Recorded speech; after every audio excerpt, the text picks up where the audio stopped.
누가복음 1장. 우리 가운데서 일어난 일에 대하여 차례대로 쓰려고 한 사람들이 많이 있었습니다. 이 사람들은 처음부터 이 일을 목격한 사람들, 즉 말씀의 종들이 우리에게 전하여 준 대로 기록하였습니다. 존귀하신 데오빌로 각하, 저도 이 모든 일을 처음부터 자세히 조사하였으므로 이 일을 각하께 차례대로 기록하여 드리는 것이 좋다고 생각합니다. 이는 이미 배우신 것들이 모두 사실이라는 것을 알게 하려는 것입니다. 유대왕 헤롯 시절에 아비아조의 사가랴라고 하는 제사장이 한 사람 있었습니다. 그의 아내는 아론 가문의 딸로 이름은 엘리사벳이었습니다. 이들은 하나님 앞에서 의로운 사람이었습니다. 이들은 하나님의 모든 계명과 법도를 흠잡을 데 없을 정도로 잘 지켰습니다. 그런데 이들에게는 자식이 없었습니다. 엘리사벳은 임신할 수 없는 여자였고 두 사람 모두 너무 나이가 많았습니다. 사가랴가 자기 조의 차례가 되어서 하나님 앞에서 제사장으로 일하고 있을 때 제사장 임무를 맡는 관례를 따라 제비를 뽑았습니다. 사가랴가 주님의 성전에 들어가 향을 피우는 사람으로 뽑혔습니다. 분향 시간에 다른 사람들은 밖에서 기도를 하고 있었습니다. 그때 주님의 천사가 사가랴 앞에 나타나 분향하는 제단 오른쪽에 섰습니다. 사가랴는 천사를 보고 매우 놀라서 두려움에 휩싸였습니다. 천사가 그에게 말했습니다. 사가랴야, 두려워하지 마라. 내 기도를 하나님께서 들으셨다. 내 아내 엘리사벳이 아들을 가지게 될 것이다. 그의 이름을 요한이라고 하여라. 그 아들은 네게 기쁨과 즐거움이 될 것이다. 또한 많은 사람들이 그가 태어남을 즐거워할 것이다. 그 아들은 하나님 앞에서 큰 인물이 될 것이다. 그는 포도주와 술을 마시지 않으며 어머니 뱃속에 있을 때부터 성령으로 충만해질 것이다. 그는 이스라엘 자손들 중에서 많은 사람들을 주 하나님께로 돌아오게 할 것이다. 그는 엘리야의 심령과 능력을 가지고 주님보다 먼저 올 것이다. 그래서 아버지의 마음을 자녀에게로 향하게 하며 순종하지 않는 사람들을 의인의 지혜로 돌아서게 할 것이다. 그래서 사람들에게 주님을 맞을 준비를 하게 할 것이다. 사가랴가 천사에게 말하였습니다. 이 일이 일어날지 제가 어떻게 알겠습니까? 저는 늙었고 제 아내 또한 늙었습니다. 천사가 사가랴에게 대답하였습니다. 나는 하나님 앞에서 섬기고 있는 가브리엘이다. 하나님께서 이 기쁜 소식을 전하라고 나를 내게 보내셨다. 들으라, 때가 되면 이루어질 내 말을 내가 믿지 않았으므로 이 일이 이루어질 때까지 너는 말을 하지 못하게 될 것이다.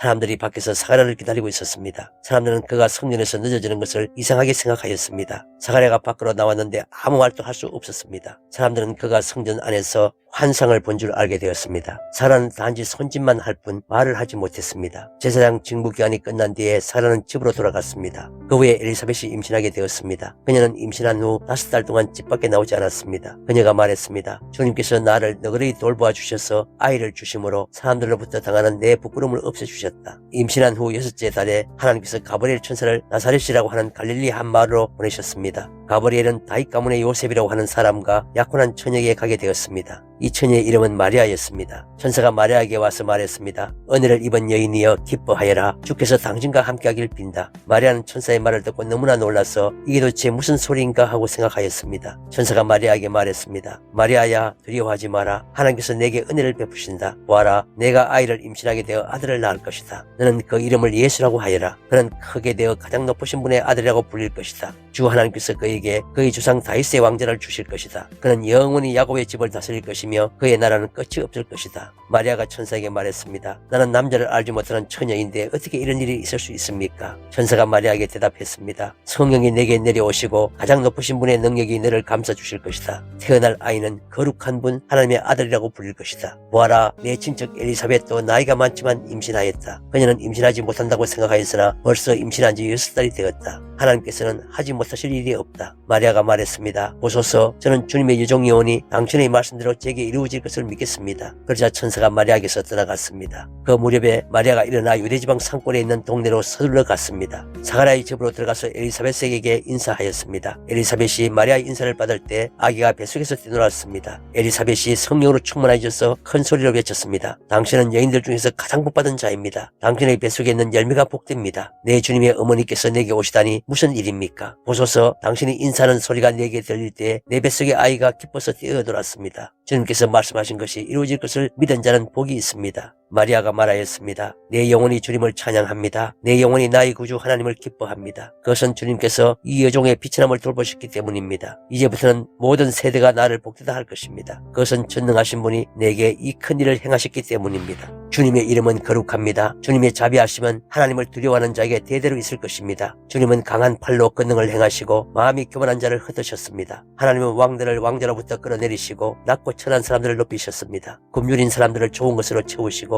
부자를 빈손으로 돌려보내셨습니다. 주님은 자비를 기억하시며 주님의 종 이스라엘을 도우셨습니다. 우리 조상들에게 말씀하신 대로 아브라함과 그 자손들을 영원히 도우실 것입니다. 마리아는 엘리사벳과 함께 석 달쯤 있다가 집으로 돌아갔습니다. 해산할 날이 이르러 엘리사벳은 엘리사벳은 아들을 낳았습니다. 이후 사람들과 친척들은 주께서 엘리사벳에게 큰 은혜를 베푸신 것을 듣고 함께 기뻐하였습니다. 이 사람들은 아이가 태어난 지 8째 되는 날에 아이에게 할례를 하려고 왔습니다. 이들은 아버지의 이름을 따서 아이의 이름을 사가랴라고 지으려고 하였습니다. 그러자 아기 어머니가 말했습니다. 안됩니다. 요한이라고 지어야 합니다. 사람들이 엘리사벳에게 말했습니다. 하지만 당신 가문 중에 그런 이름을 가진 사람은 하나도 없어요. 사람은 아버지인 사가랴에게 손짓을 하여 아이의 이름을 무엇이라고 짓기 원하는지 물었습니다. 그러자 사가랴는 쓸 것을 달라고 하여 아기 이름은 요한이라고 썼습니다. 이를 본 사람들이 모두 이상히 여겼습니다. 그 즉시 사가랴의 입이 열리고 혀가 풀려 하나님을 찬양하였습니다. 주변에 있는 사람들이 모두 두려워하였고 이 모든 이야기는 유대 온 상권에 전해졌습니다. 이 이야기를 들은 사람은 모두 이 사실을 마음에 새기며 이 아이가 장차 어떤 인물이 될까 하고 말했습니다. 그것은 주님의 손이 아이와 함께 하셨기 때문입니다.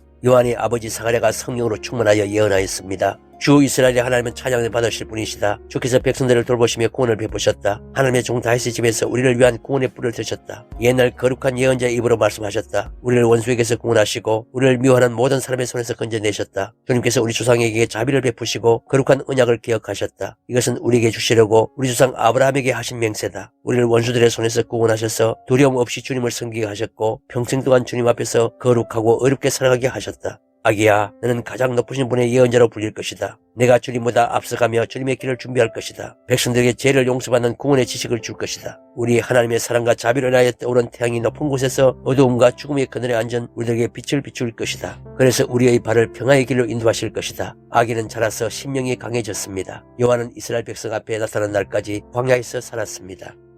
2장, 그때 아구스도 황제가 내린 칙령에 따라 온 나라가 호적 등록을 하게 되었습니다. 이것은 구레뇨가 시리아의 총독으로 있을 때 행한 첫 번째 호적 등록이었습니다. 그래서 모든 사람들의 호적을 등록하러 고향으로 가게 되었습니다. 요셉도 다윗 가문의 자손이었으므로 갈릴리 나사렛을 떠나 유대 지방에 있는 다윗의 마을로 갔습니다. 이 마을은 베들레헴이라고 불렸습니다. 그는 약혼한 마리아와 함께 호적을 등록하러 갔습니다. 마리아는 그때 임신 중이었습니다. 이들이 베들레헴에 있는 동안 아기를 낳을 때가 되었습니다. 마리아는 처자들을 낳아 포대기에 싸서 구유에 눕혀 두었습니다. 그것은 요간에 이들이 들어갈 빈방이 없었기 때문입니다. 그 근처 들판에서 목자들이 밤에 양떼를 지키고 있었습니다. 주님의 천사가 갑자기 이들 앞에 나타났습니다. 주님의 영광이 그들을 불러 비추자 이들은 몹시 두려워하였습니다. 천사가 그들에게 말했습니다. 두려워 마라. 보아라. 모든 백성을 위한 큰 기쁨의 소식을 가지고 왔다. 오늘 다윗의 마을에 너희를 위하여 구세주께서 태어나셨다. 그는 곧 그리스도 주님이시다. 포대기에 쌓여 구유에 누워있는 아기를 볼 것인데 이것이 너희에게 주는 증거이다. 갑자기 그 천사와 함께 많은 하늘 군대가 나타나 하나님을 찬양하였습니다. 높은 곳에서는 하나님께 영광, 땅에서는 하나님께서 기뻐하시는 사람들에게 평화. 천사들이 목자들에게서 떠나 하늘로 사라지자 목자들이 서로 말했습니다. 베들레헴으로 어서 가서 주께서 우리에게 알려주시는 일이 일어났는지 확인합시다. 이들은 서둘러 가서 마리아와 요셉 그리고 구유에 누인 아기를 보았습니다. 목자들이 확인하고 이 아이에 대하여 자기들이 들은 것을 그들에게 이야기해 주었습니다. 목자들의 말을 듣고 사람들은 모두 놀랐습니다. 그러나 마리아는 이 모든 말을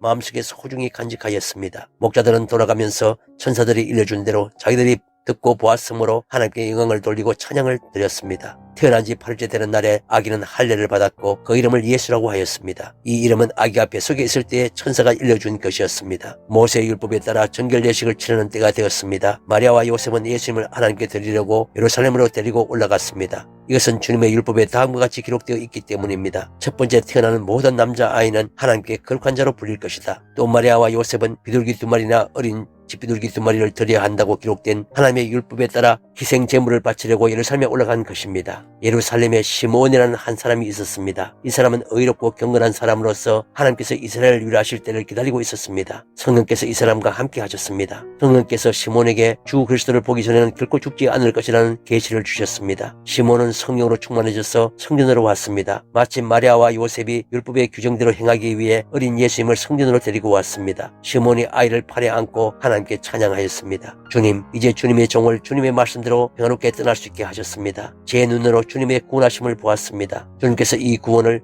모든 백성들 앞에 마련해 주셨습니다. 이는 이방 사람들에게는 계시의 빛이며 주님의 백성 이스라엘에게는 영광입니다. 예수님의 아버지와 어머니는 시몬이 예수님에 대하여 말하는 것을 듣고 매우 놀랐습니다. 시몬은 그들을 축복하고 아이의 어머니 마리아에게 말했습니다. 이 아이는 이스라엘의 많은 사람들을 넘어지게도 하고 일어서게도 할 것입니다. 또한 사람들의 비난을 받는 표적이 될 것입니다. 이 일 때문에 많은 사람들의 마음에 있는 생각이 드러날 것입니다. 그러나 당신의 마음은 칼로 쪼개듯이 아플 것입니다. 또 의자 예언자가 있었습니다. 이 사람은 아셀 지파의 바누엘의 딸인 안나였습니다. 그녀는 나이가 많았습니다. 결혼하고 7년 동안을 남편과 살았는데 그 후로 과부가 되어 84세가 되었습니다. 그동안 한 번도 성령을 떠나지 않고 밤낮으로 금식과 기도를 하여 하나님을 섬겼습니다. 바로 그때 그녀가 와서 하나님께 감사를 드리고 예루살렘의 구원을 기다리는 사람들에게 이 아이에 대해 이야기하였습니다. 아이는 주님의 율법에 따라 모든 일을 다 마치고 갈릴리에 있는 고향 나사렛으로 돌아왔습니다. 아이는 점점 자라고 튼튼해졌으며 지혜도 많아졌습니다. 하나님의 은혜가 아이와 함께 하였습니다. 해마다 6월절이 되면 예수님의 부모는 예루살렘으로 올라갔습니다. 예수님이 12살이 되었을 때에도 6월절 관습을 따라 예루살렘으로 올라갔습니다. 6월절이 끝나고 집으로 돌아오는데 소년 예수님은 예루살렘에 남아 있었습니다. 하지만 부모들은 이 사실을 몰랐습니다. 단지 그들은 예수님이 일행들 속에 있을 것으로만 생각하고 있었습니다. 그렇게 하루 정도 길을 간 후 요셉과 마리아는 예수님을 친척들과 친지들 가운데서 찾기 시작했습니다. 그러나 예수님을 발견하지 못하자 예수님을 찾으러 다시 예루살렘으로 되돌아갔습니다. 3일 뒤에 그들은 성전에서 예수님을 발견하였습니다. 예수님은 성전에서 일부 박자들 사이에 앉아서 듣기도 하고 묻기도 하면서 계셨습니다. 그의 이야기를 듣는 모든 사람들이 예수님의 설교와 대답에 놀라워했습니다. 예수님의 부모도 그를 보고는 매우 놀랐습니다. 어머니가 말했습니다. 아들아, 왜 이렇게 하였느냐? 내 아버지와 내가 걱정하며 너를 찾아다녔다. 그때 예수님께서 대답했습니다. 왜 저를 찾으셨습니까? 제가 아버지 집에 있어야 할 것을 모르셨습니까? 그러나 그들은 예수님이 하신 말씀을 이해하지 못했습니다. 예수님은 부모와 함께 나사렛으로 내려갔습니다. 그리고 부모에게 순종하였습니다. 마리아는 이 모든 일들을 마음속에 간직해 두었습니다. 예수님은 지혜와 키가 더욱 자랐고 하나님과 사람들로부터 사랑을 받았습니다. 3장 디베리오 황제가 다스린 지 15년째 되던 해에 본디오 빌라도가 유대의 총독이었고 헤롯이 갈릴리의 분봉왕이었습니다. 또한 헤롯의 동생 빌립은 이두레와 드라고닛 지방의 분봉왕이었고 루사니아는 아빌레네의 분봉왕이었습니다. 안나스와 가야바가 대제사장으로 있을 때에 하나님의 말씀이 광야에 있는 사가랴의 아들 요한에게 내렸습니다. 그는 요단강가의 모든 지역으로 다니면서 죄를 용서받게 하려고 회개의 세례를 전파하였습니다. 이것은 예언자 이사야의 책에 기록된 대로입니다. 광야에서 외치는 사람의 소리가 있다. 주님의 길을 예비하여라. 그분의 길을 곧게 하여라. 모든 골짜기가 메워질 것이고 모든 산과 언덕이 낮아질 것이다. 굽은 길은 곧게 펴질 것이고 험한 길은 평탄해질 것이다. 그리고 모든 사람들이 하나님의 구원을 볼 것이다. 요한은 자기에게 세례를 받으려고 온 많은 사람들에게 말했습니다. 너희 독사 자식들아, 누가 너희에게 다가오는 하나님의 진노를 피하라고 경고해 주었느냐? 그러므로 너희는 회개에 알맞은 열매를 맺어라. 너희는 속으로 아브라함이 우리의 아버지다 라고 말하지 마라. 내가 말한다. 하나님은 이 돌로도 아브라함의 자녀를 만드실 수 있다. 도끼가 이미 나무 뿌리에 놓여 있다. 그러므로 좋은 열매를 맺지 못하는 모든 나무는 잘려서 불 속에 던져질 것이다. 사람들이 요한에게 물었습니다. 그럼 우리가 어떻게 해야 합니까? 요한이 그들에게 대답했습니다. 옷이 두 벌 있는 사람은 하나도 없는 사람에게 나누어 주고 양식이 있는 사람도 이와 같이 하여라. 세례들도 세례를 받으러 왔습니다. 그들도 요한에게 물었습니다. 선생님, 우리는 어떻게 해야 합니까? 요한이 그들에게 말했습니다. 세금을 거두도록 지시받은 액수 이상으로 거두지 마라. 우리들도 요한에게 물었습니다. 우리는 어떻게 해야 합니까? 요한이 그들에게 말했습니다. 사람들로부터 강제로 돈을 뺏지 마라. 거짓으로 고발하지 마라. 그리고 임금으로 받는 돈을 만족하게 여겨라.